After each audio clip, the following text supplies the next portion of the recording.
All right, so what we're looking at today is sizing down or necking down brass that is 6 GT to 22 GT.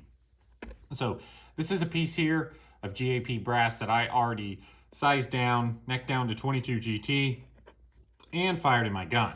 Now, if you want to do this and you want to neck down some brass, you don't have to have a fired piece.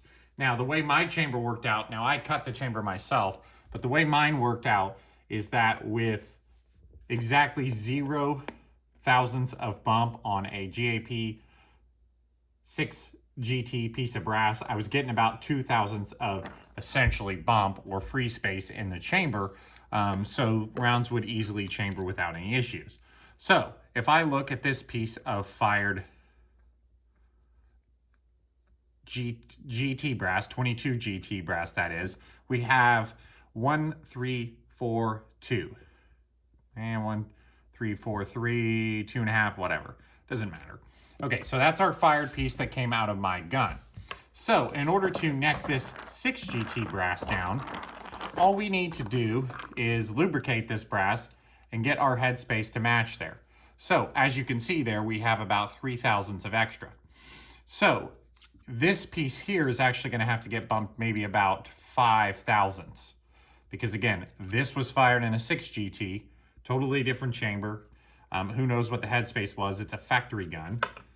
This one here was fired in my gun, my 22 GT, which again, when I set up the headspace on these guns, I usually set them up right at the minimum, pretty much. So that way we don't have to have a whole lot of case wear and things like that, excess kind of growing of the brass and all that stuff. So again, we're gonna have to go for 5 thousandths bump here.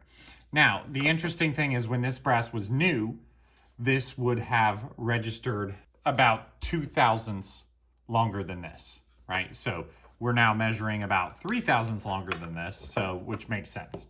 So what we're gonna do, anytime you neck down something easy like a 6mm to a 224, it's really an easy process. It's straightforward. You don't have to do anything crazy. The shoulders are gonna be about the same anyway because 22 GT uses 6 GT headspace gauges. So I think this video just got really complicated there for a second. Just to clarify what I was trying to get to the point here, to neck down this 6 GT brass is super duper easy. All we have to do is run this through a full length sizing die until it fits in my gun, which again would be about 3 thousandths bump. Then we want an extra 2 thousandths so then we don't have those sticky bolts and things like that trying to close. So we'll jump over to the sizing die and I'll show you how little effort these take to resize from 6 GT down to 22 GT, and we'll make sure our headspace is correct. All right, so we'll go over to our 22 GT full length sizing die, which should be already set up. If you want to see how to set up a die, view one of my other videos because that's not what this video is.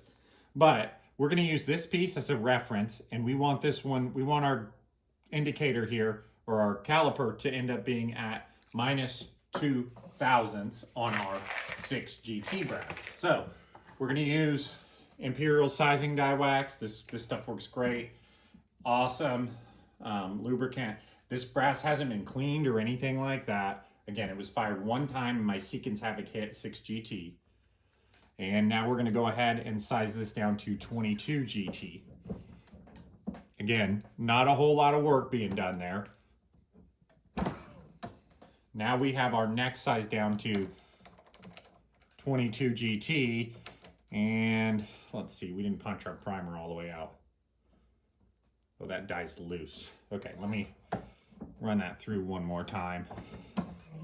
See if that punched our primer out. No, it didn't. Okay, so let's screw this down just to make sure that we get our primer punched out here.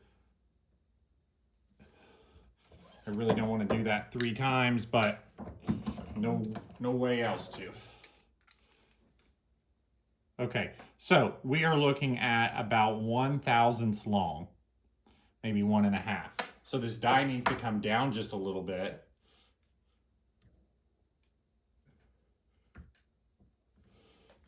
In order to get our, again, our 2 thousandths bump versus our fired piece in our chamber.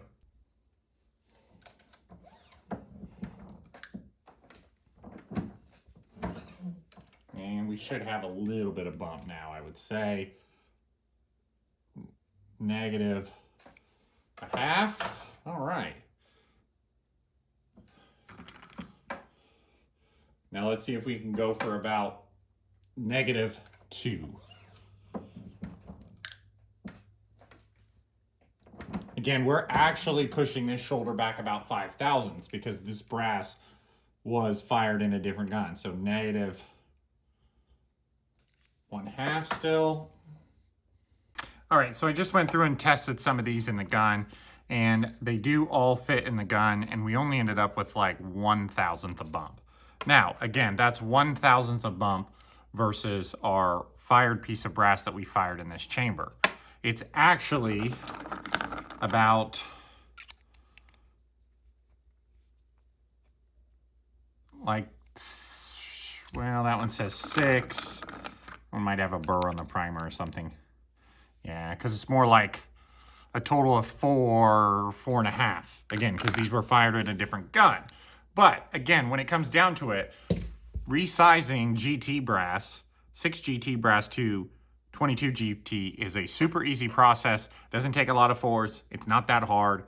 That is why a lot of times you will see me use a lot of these cartridges that are very similar. And it's because I have a lot of brass and I can just neck these cartridges down.